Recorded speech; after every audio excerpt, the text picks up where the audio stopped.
Welcome to another episode of Fair Folk at Work. You know, if you like to sing with people, you could find an awful lot of people to sing with at the Renaissance Fair. My guest today, Laura Gregory, learned a whole lot of singing with a whole lot of friends, and she's here to talk about them here with me today. So, hey Laura, how's it going? Hey, Dan. But before we get to all of that, let me give you the traditional Fair Folk at Work first question, which is, who was the person who said to you there was this thing called fair, and how did they get you out there? Okay, so it was Joseph Derry, the magician at Fair, who is still working Fair to this day. I was 19 and I had gotten a job as a singing serving wench at a weird little dinner theater called 1520 AD. And it was like this tiny little space, and we served bread and barley soup and big hunks of meat.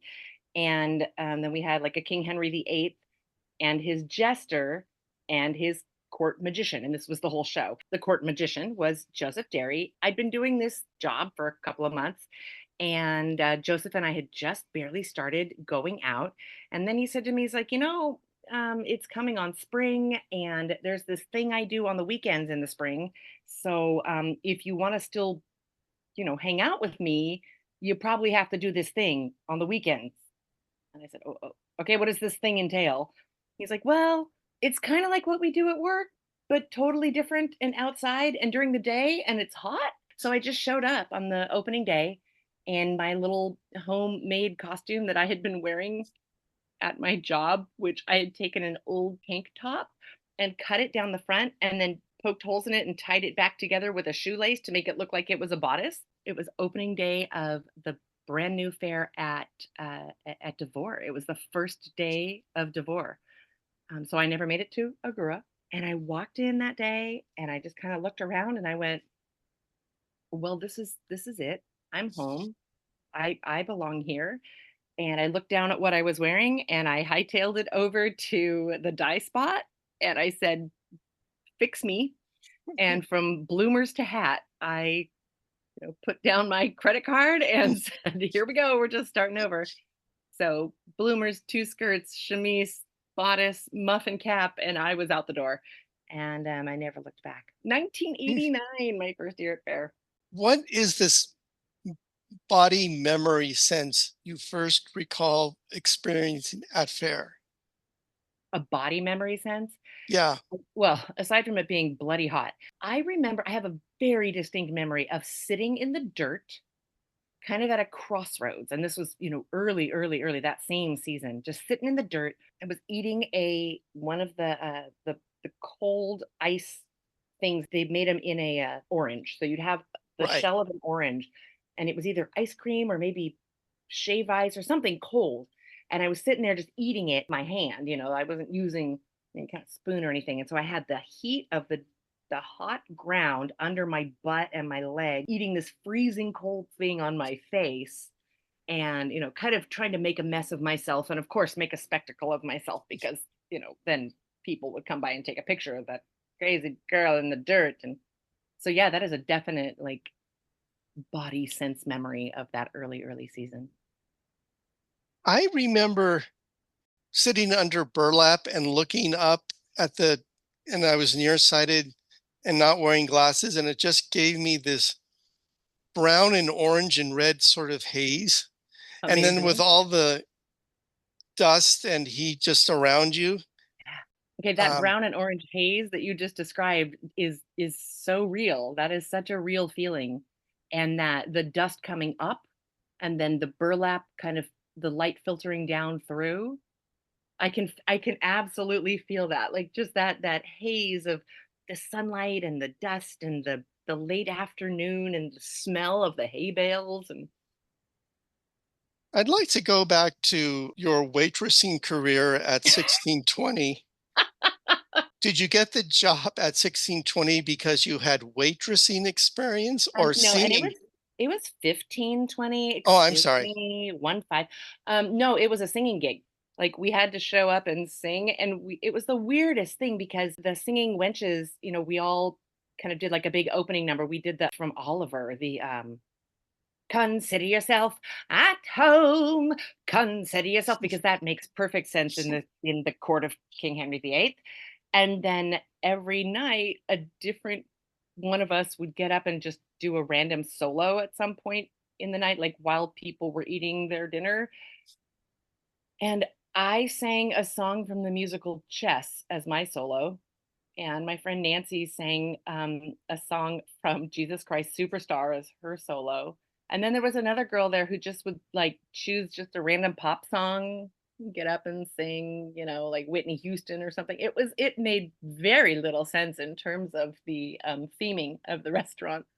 It was my Go ahead. first gig ever, serving or being a waitress. What was your previous theatrical slash singing experience? Oh, that's all I had ever done was theater and singing. I grew up doing musicals. I did my first musical performance at 6 years old, for the Long Beach Civic Light Opera, and, I just kinda never stopped. I was a musical theater major in college, and I did every show that I could get, an audition for from the time that I was, I don't know, 7, 8 years old. Did mom or dad work in the industry and get you on stage? No, strangely enough, mom and dad were both in the medical industry. My mom was a nurse and my dad was a doctor. And they also had both been in Vietnam. My dad was a doctor in Vietnam. My mom was an army nurse in Vietnam. And when my mom was over there and just hated the whole war thing, she was like, "This is horrible. This is depressing. I hate all of this." And she said, "You know what this war could use is a musical." And so she, like, walked into the USO office and just went, "Hi, my name is Lieutenant CP, and I wanna put on a show." And they went, "Okay." And so she somehow pulled together the rights to do South Pacific, the musical South Pacific in Vietnam. And my dad, who was an army doctor at a different hospital in Saigon, heard about it and showed up and auditioned. And the two of them did South Pacific as Emile Debec and Nellie Forbush in Vietnam. Like, literally would have to stop their show because, wounded would come in and everybody would have to go off and do surgeries and things. And then, 4 hours later, they'd come back and finish the show. My dad always wanted to be an opera singer, but his parents thought that was not a good choice. And so he became a doctor. My mom grew up in a very musical family, but also a very medical family, and she wanted to take after her dad, who was a doctor, so she became a nurse. But my whole life, the whole family was always singing. There was never a stop of, never a moment that there was not music in the house. Have you ever seen a review of South Pacific as performed by the USO? From what we can figure out, there's barely any record of it. There was like one or two photographs that I have of my mom and dad at that time, but there's no recordings, there's no, home movies, there's no newspaper articles, nothing. Do you have any memory of sort of the first time you performed and thought, I can do this? This is what I want to do. Oh yeah, it was that thing I did when I was 6. So mom and dad were both involved with this local theater group, the Long Beach Civic Light Opera, and it was a fundraising event, and they were performing songs from upcoming shows in the season.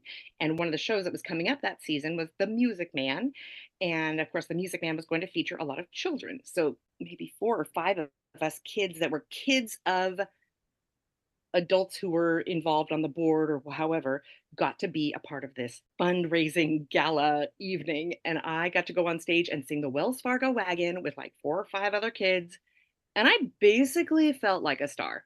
I pretty much felt like the entire audience was clapping for me and Neil. I was like, oh yeah, I'm hooked, this is it. Did you inform your parents that opera or stage singing was going to be your career? Oh yeah, 100%. No, that there was never a question that I was going to be in musical theater. That was all there was to that. That was it. There was never any other choice. So Before you came to fair, did you say have a lane or a type of character you played in all your Yeah, pretty much productions? because I was always the tall one, so therefore I was the old one. When I was 16 years old, I played the Mother Abbess in Sound of Music. So, like, I played a lot of moms, which was just annoying because I would have liked to have played Maria in Sound of Music, and I actually had a really good audition for Maria in Sound of Music, but no, I was tall, so therefore I had to play the old person. Yeah, it was what it was. Finally, once I got into college, went on to other theater outside of just, high school and children's theater, I could play roles that were a little bit more appropriate. For a long time, I got cast as the because I not only am I tall, but I'm also very hourglass, very curvy. So I always kind of got the va va voom, sort of like, hey, come on up and see me sometime kind of roles.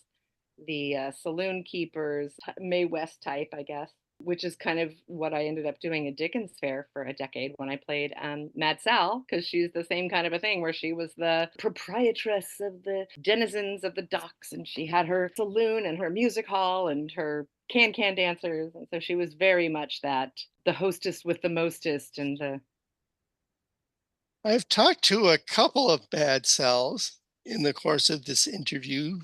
Um, well, I'm sure you talked to Judy Corey, yes, and did you talk to Robin Driscoll? not yet. Oh, then who else did you talk to besides me and Judy? Who else is around? Oh God, I'd have to think of that for a sec. Because I don't But think there's another living one. oh, Because it was okay. Linda Underhill. It was Judy Corey. Then there was one in between Judy and Linda. And then it was Linda Underhill. Then it was Robin Driscoll. Then it was me. And now it's a performer by the name of Chris Steele.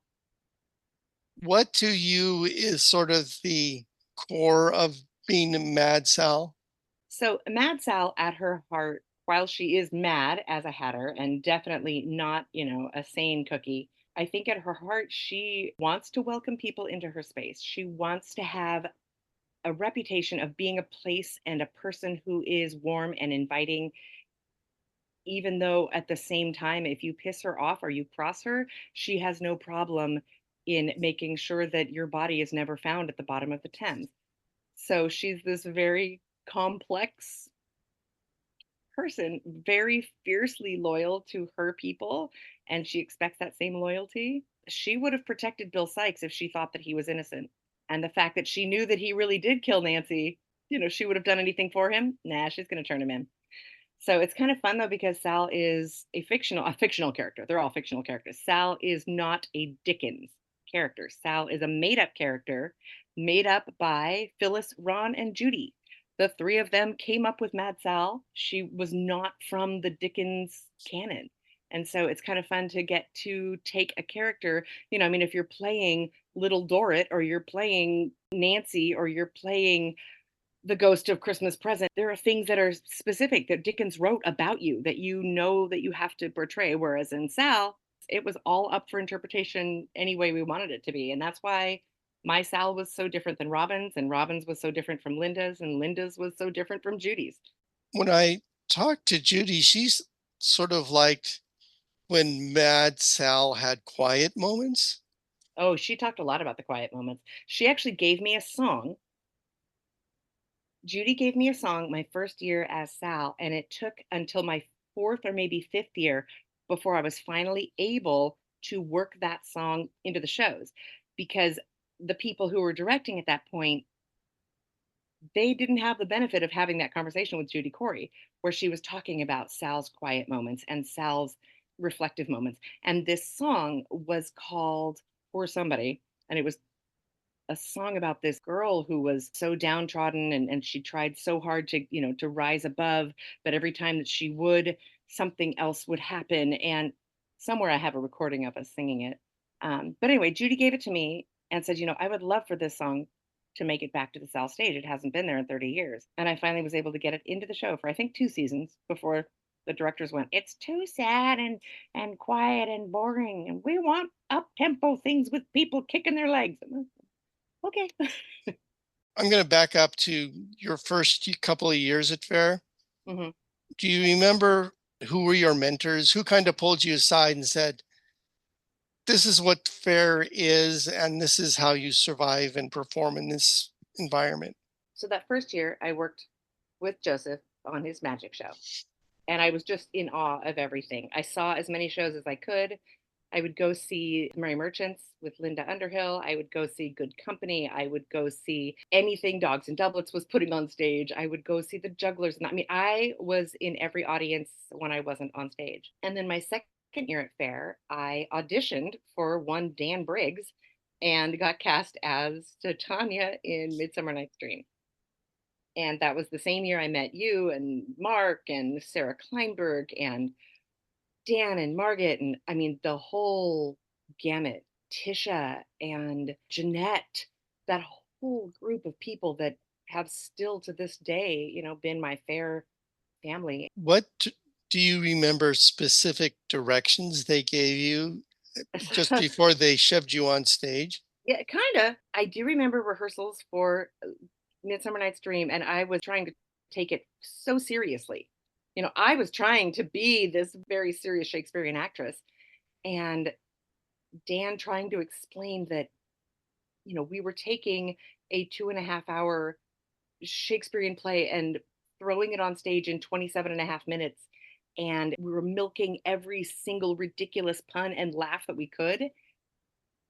And I remember the first couple of shows, I didn't get any laughs because I was so intent on my art.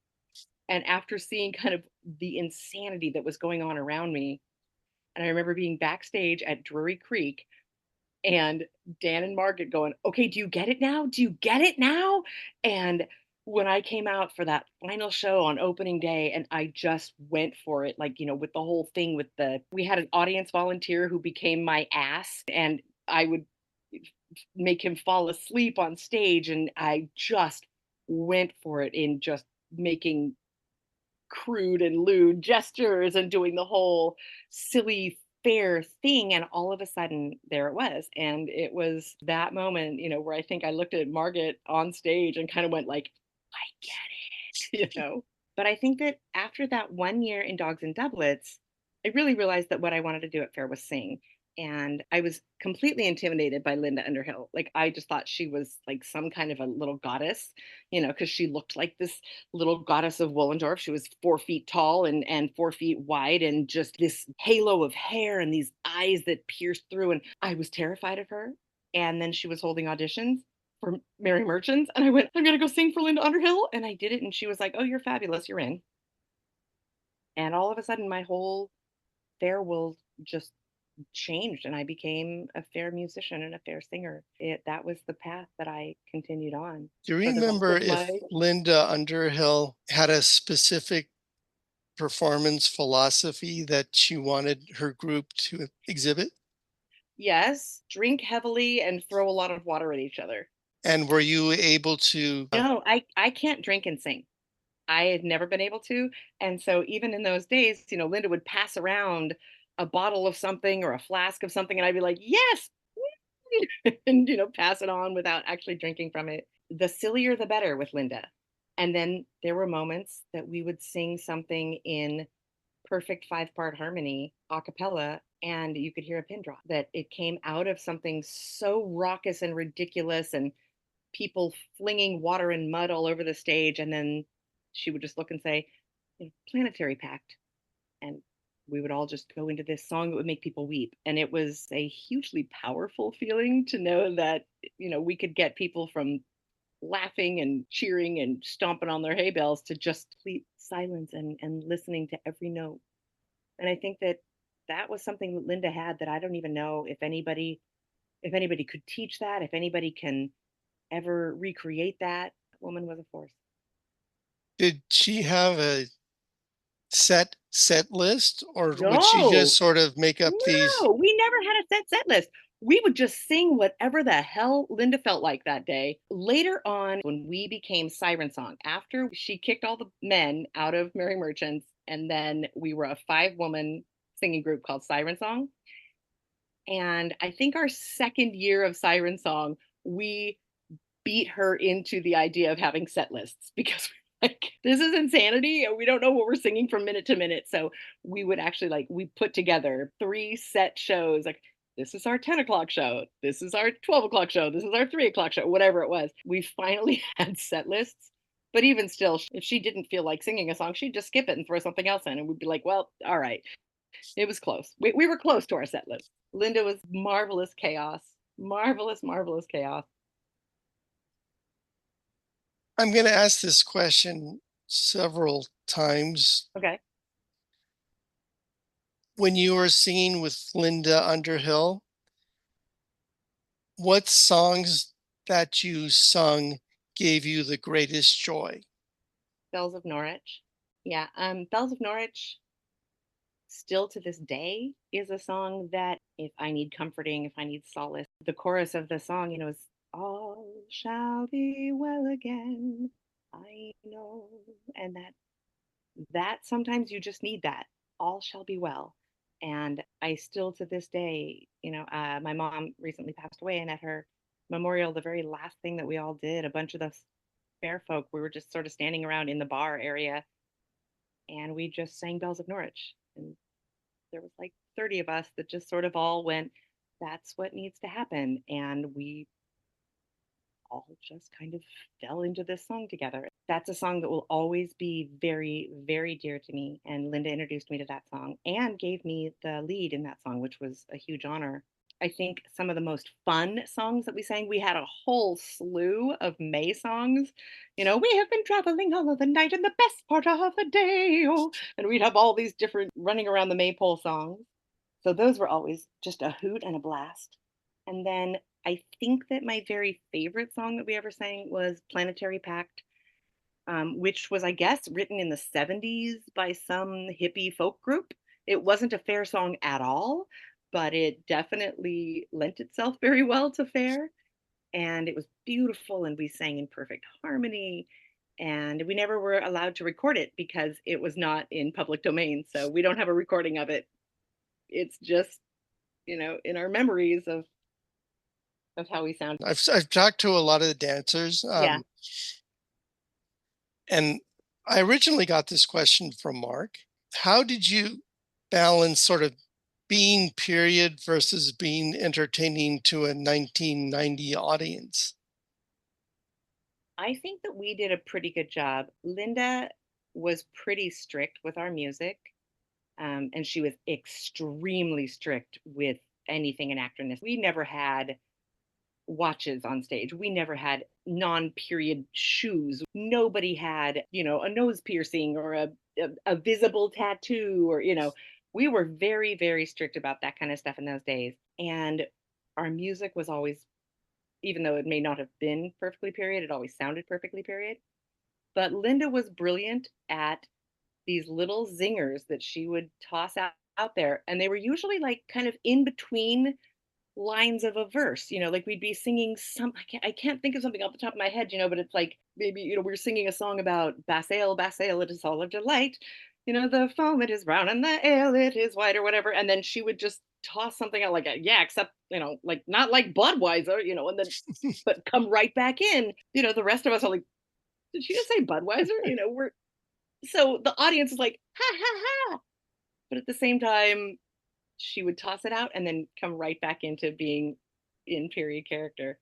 But yeah, she She had had, great little. as I recall, great diction. I mean, when she Definitely. said an aside, she could say it loud and clear and distinct. I've heard Louisa Puig described as just somebody who could stand there and sound would just come out of, and Mhm. you'd look at and go, good Lord, I can hear her and I'm in the back of the main stage. And Linda had that same, there's nothing mushy about her mouth when she wanted to say a word. Very true. So you sang with Linda and then from there to Merry Wives? Well, no. So uh, I was with Siren Song for 5 or 6 years. When I got pregnant with Cameron was my final season with Siren Song, and then it kind of just sort of fiddled out at that point. So Cameron was born in '99, and that was my final season with Sirens, or '98, I guess, because he was born at the beginning of '99. And then after he was born, Devin and I kind of just took some time off there. It was like we had this young baby, and we were both working full time, and all of a sudden we just sort of stopped. My singing group had ended, and his guild that he was guild master of had been canceled because it was after the Pattersons had sold the fair and all the changes happened. And so we just kind of disappeared for a while. And then I came back when Cameron was 7 or 8 years old. It was about 2007, I think. We came back to fair and it had moved over to the Irwindale Dam. And I reconnected with Mark and Shauna and that whole Celine gang. And Mark and I started singing together every afternoon at the Helena's Guild Yard. And I said about halfway through the fair, I said, we should make a group. We should do this. We sound good together. Let's see if we can get a couple more people and make this an actual group for next year. And so myself and Mark Celine and Joyce Nunamaker and Vicky Bottleson, the four of us started just kind of workshopping music. And by the beginning of the next year, we were Ren of Iniquity. And so that was, I think, 2008 when we started Ren, and sang with them for a bunch of years. And then I remember when I joined Merry Wives of Windsor, but of after that, I don't know. And then I was with Wives for maybe 3 or 4 years, and then I moved up to Northern California after Cameron graduated high school in 2017, and so that was that. So Can that's I kind of back my up a bit? yeah. What was your career in your 7 years interim of So I owned a dance studio called the Dance Factory, and it was a wonderful and fabulous and heartbreaking. Owning a business is not for the faint of heart, and I sucked at it. I was a great teacher, and I put on a really good show, but I didn't know anything about running a business. But I did learn a lot, and what did you learn? I learned that I never wanted to own a business again. Thank you very much. I love teaching. I love producing shows. I love directing. I love writing shows. I love putting kids on stage and making them feel amazing. But like payroll, I wasn't good at that. Taxes, I didn't do well. Insurance, oh, those are things you have to do. You have to. There was so many business parts of it that were just I didn't like that. I don't like it. Maybe if I had had like a business manager and then I could just do all the artistic stuff, it would have been better. But I didn't have that. But anyway, yeah, so that's what I was doing. Devin was the director of technical theater at the Orange County High School of the Arts. And so we had this amazing child and we were both, working all the time. And fair kind of became something that we would go out and visit our friends a couple times a season. When you were working with children outside of the fair, did you ever use sort of fair street techniques or performance techniques as part of your curriculum? Yes, yes, yes, yes, yes.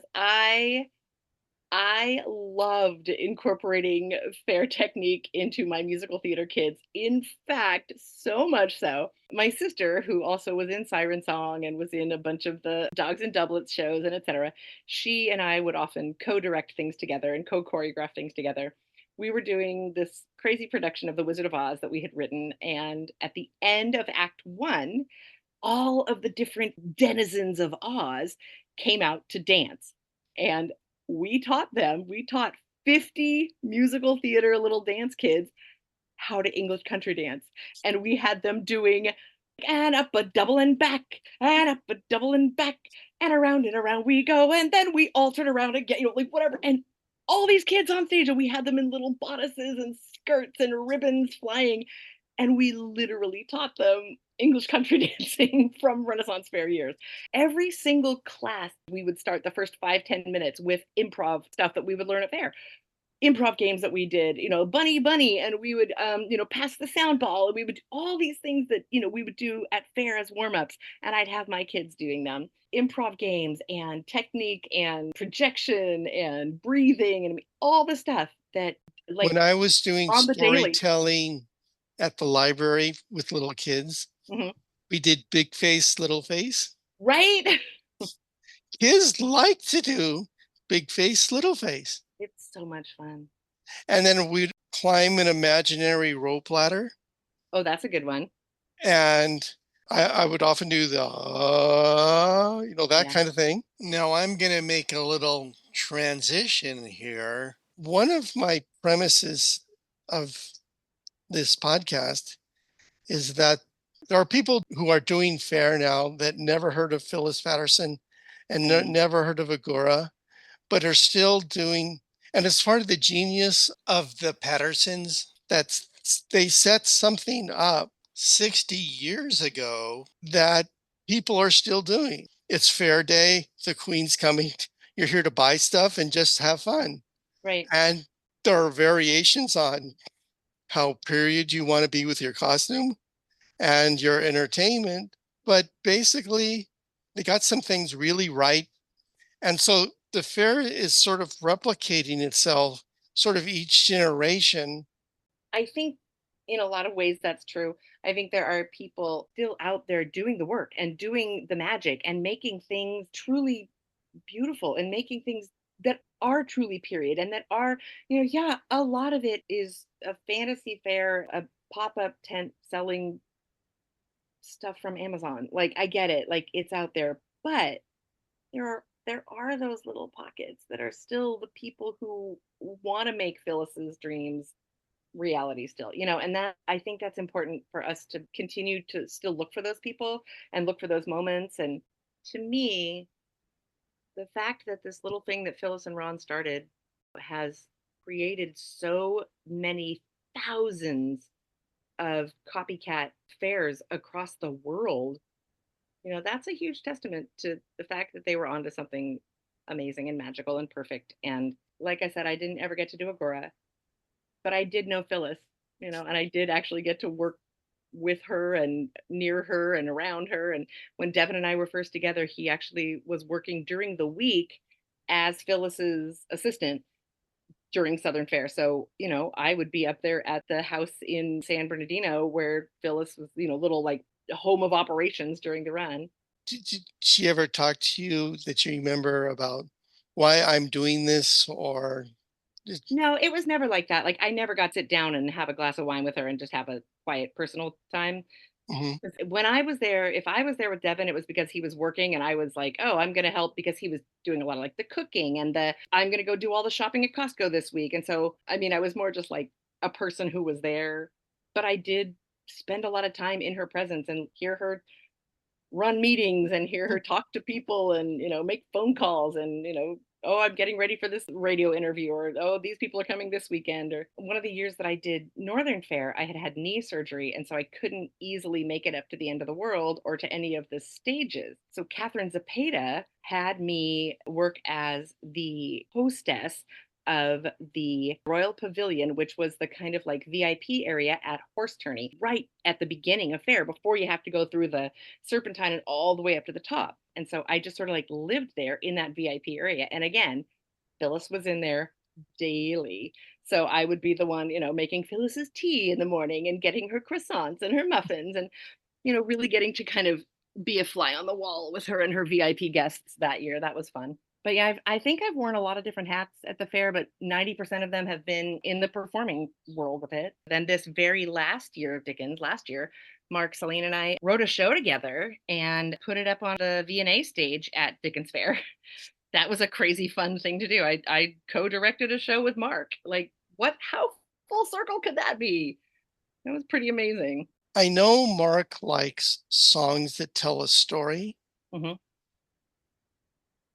Talk to me about how you can sort of sell songs that tell a story in an environment that is not conducive to Right. conveying words.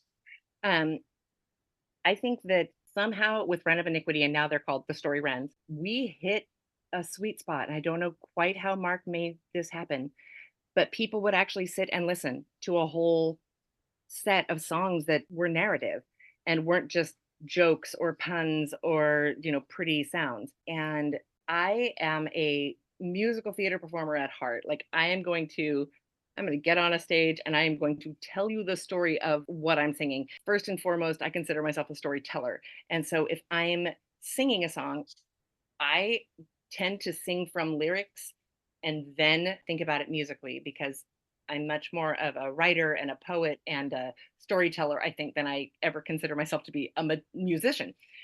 So I think that singing a song from the lyrical standpoint and really acting that out and really telling that story and really, getting to the bottom of what happened with Captain Wedderburn and why did he have this bed and why was it pushed against the wall and oh well, let us tell a story of it gets that audience to go, oh wait, now I want to know. Words are super important. If you can't understand what the person is singing, you're never going to care. If you're up there going, I was out of love and my love was away, my love she was beautiful. Okay, I have no idea what the heck you're singing, but something was beautiful.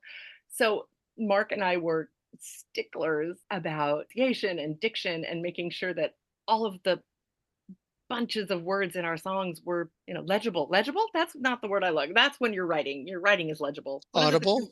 Audible. There you go.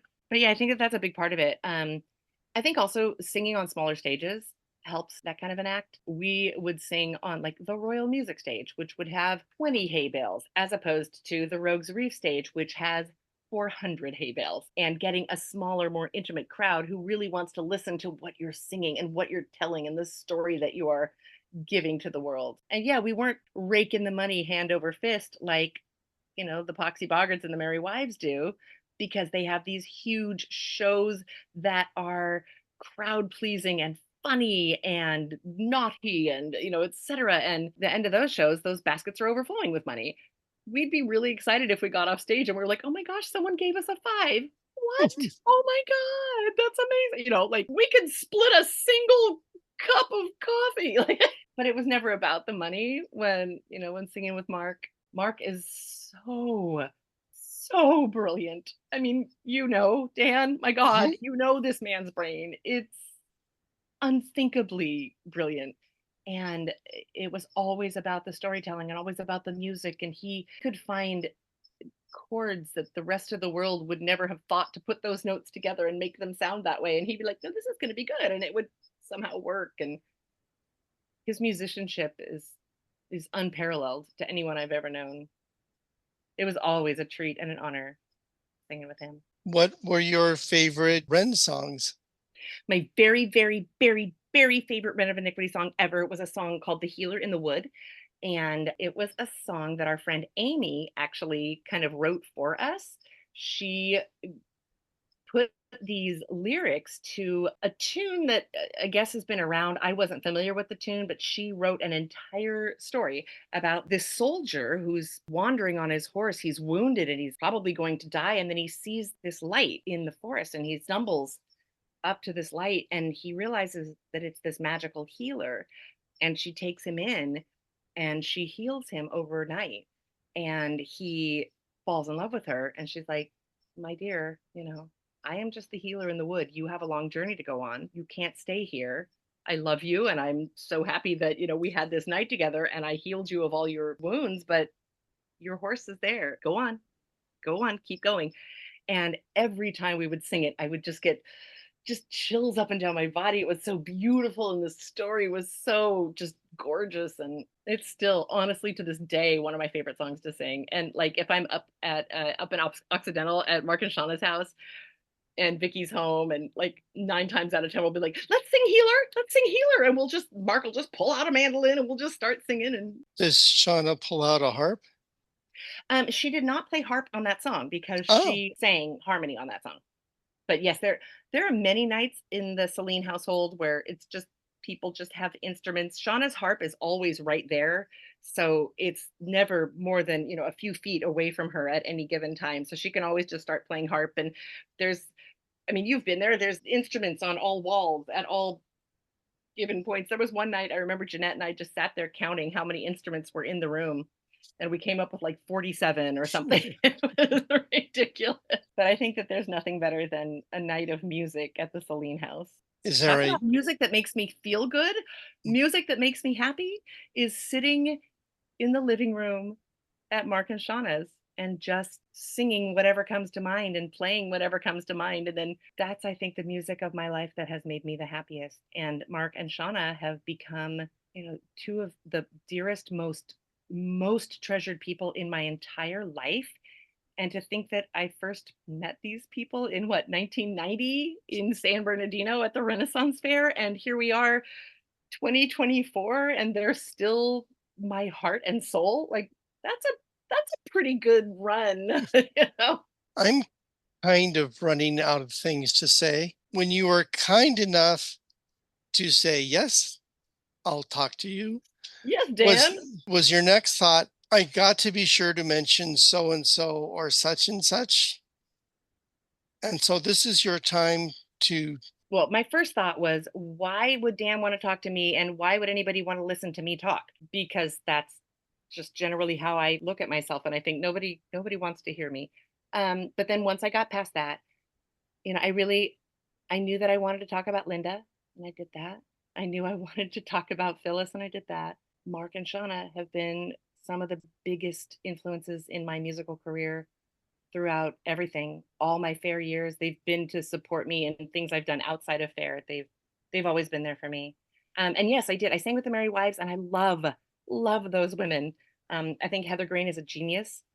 She and Claire Broderick as well. The two of them are, again, musical geniuses. I have people around me that are insanely brilliant. My early years at fair were surrounded with storytellers and magicians and artists of every kind. I look back at the people that I knew then that I still to this day consider friends and even just like family of the heart. And I just feel so blessed. My God, the Cadell family, Sandra Cadell and I, we go back to that crazy 1989, 1990 times. And I got to watch little baby Hannah grow up from be a little fair brat and turn into our queen. What an amazing life we've all lived through these fairs. I got to have my own kid grow up on a fair site. He got to be a fair brat and grow up with just getting filthy dirty by the end of the day and come home with hay in his hair and dirt up his nose and be like, Mom, I found a snake. It was the best. Just fair brats are the best. Every meaningful relationship I think I've ever had in my life has come from the fair. One thing, and maybe I should have made this observation earlier, is that you have excellent work habits Okay. because you seem to be able to listen very well to what the director is asking of you. You internalize it, and then you offer suggestions that are very helpful and are in keeping with the spirit in which it was presented to you. First of all, do you think that's true? And second of all, do you think that attitude comes from working on a lot of fair shows that are, I'm not going to say directorless, but require the energy of everybody to be on the same wavelength? I don't yeah, I think I have good work habits sort of. I've fought against my ADD my whole life, so I'm always a little scattered, but I know that I take direction well. I know I listen to my directors well. I know that I take what a director gives me and try to give it back to what they're looking for, and I think that comes from my theatrical trainings. I know that people like Judy Corey have been massively influential in my being able to take something like you were saying, where everybody on the stage kind of needs to be able to give the same energy and create this thing together. It's not necessarily that we don't have a director, but you don't want the audience to look at this piece and go, oh, there's that one person in charge and everybody else is following them.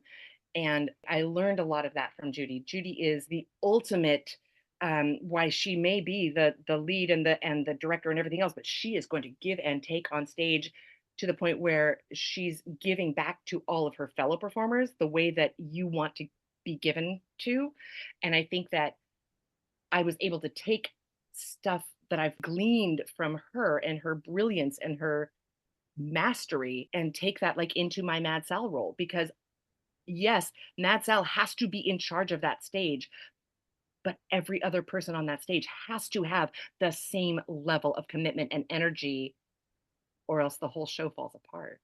And so I think that's a really interesting observation, Dan, and I love that you brought that up. Yeah, and I do. I think that, you know, having great directors who are also willing to take a back seat. Dan was like that. Mark is like that. You know, like I said, Judy was like that. It's incredible to see. James Hendrick sort of struck me the same way with the Britain Ensemble in that he got everybody on the same page so that you had a sound coming that was really unified. and he just did great shows. It wasn't like James Hendrick and his backup band, Right. And you it know. so easily could have been, right? Yes. It so easily could have been, and it wasn't. Same thing with him and Quartermaster. And I think Quartermaster was divine in we were talking earlier about being having to understand every word. Quartermaster is a master in that. Their diction is brilliant. You could understand their lyrics. I had the incredible honor and good fortune in the last year and a half to be invited by James to join the Tiki Lulus. Mhm. And every rehearsal with James Hendricks was like that. Yes, he was the director, and yes, he was in charge, and yes, he made sure that that rehearsal was, that we weren't wasting time. But he listened to every other person, and he listened to our input, and he always wanted to make sure that there was a give and take on stage, and that there was a give and take in rehearsal, and that every time that we came together, that I always felt loved and appreciated and cherished in every one of those rehearsals. And I'm heartbroken that I only got to sing with him for a year and a half, and that we actually had just maybe a week before he passed, we had a text exchange about my show Sweeney Todd was closing soon, and I was going to be able to start heading back up to LA for those weekly Tiki Lulu rehearsals. And I was like, I can't wait to pull out my ukulele and sing with you again. And he's like, oh, you have been so missed. And, your voice will be so welcomed. And it came as such a surprise and a shock. And he is missed very, very much. And I'm just so glad that I had this last year and a half to really get to know him because he'd always just been, James Hendricks, that guy on stage with, Britain Ensemble or Quartermaster. And now I can call him my friend. I never had that opportunity, but I admired the work that he did. So I think I am going to ask you my last question, which is sort of a role play. All right. Congratulations.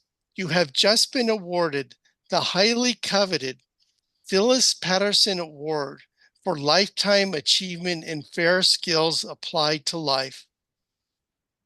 The band has been told to sit on its hands, and you have as much time as you like. Give me your acceptance speech. Wow, this is an honor, and I'm blown away and I'm thrilled. Um, Thank you for this award. I would like to thank Phyllis for creating this sandbox that we all get to play in, and Ron, of course. Um, I would like to thank Joseph Derry for very first bringing me to fair. I would like to thank my sister for coming along with me at the very beginning and sticking by my side all those years. My son for being a fair brat and embracing the fair life. I am thankful for every person that has ever walked on one of these rickety wooden stages or poked their heads out of a balcony above us or put on a doublet or an uncomfortable bodice in the heat and who came before us and made this happen. Um, and to all of the fair brats and all of the upcoming performers, just keep the magic going, guys, keep it going. Don't let the naysayers say nay because fair is worth it, you know. We're all worth it. All of us fair folk. Oh, and that's another thing. We are fair folk. People who are like Rennie, I'm like, That's a strange word." I mean, I'm sure it means something to somebody, but it's not my word. Anyway, that's my thank you speech, and I'd like to thank Dan McLaughlin for having me on his podcast, and I'd like to thank Mark Celine for being amazing, and Shauna Celine for being the person I want to be when I grow up. Well, I look All of the word forward to fun. seeing what you will be producing and directing in the years to come. Well, I think I'll stop recording now. This has been a joy. Thank you for having me. It's been my pleasure. Stop recording. Well, that's it for this episode of Fair Folk at Work, recorded June 2024. It's my interview with Laura Gregory. If you want to listen to Laura sing, just go to Spotify, find a playlist called Laura Gregory Sings, and you can hear Laura Gregory singing. If you'd like me to forward a message on to Laura, you can email me at djng@earthlink.net. If you have a question or comment for me, Dan McLaughlin, you can email me at djng@earthlink.net. Or if you or somebody you know would like to be a guest on Fair Folk at Work, contact me at djng@earthlink.net. That's enough for this time. Thanks for listening. So long and bye bye.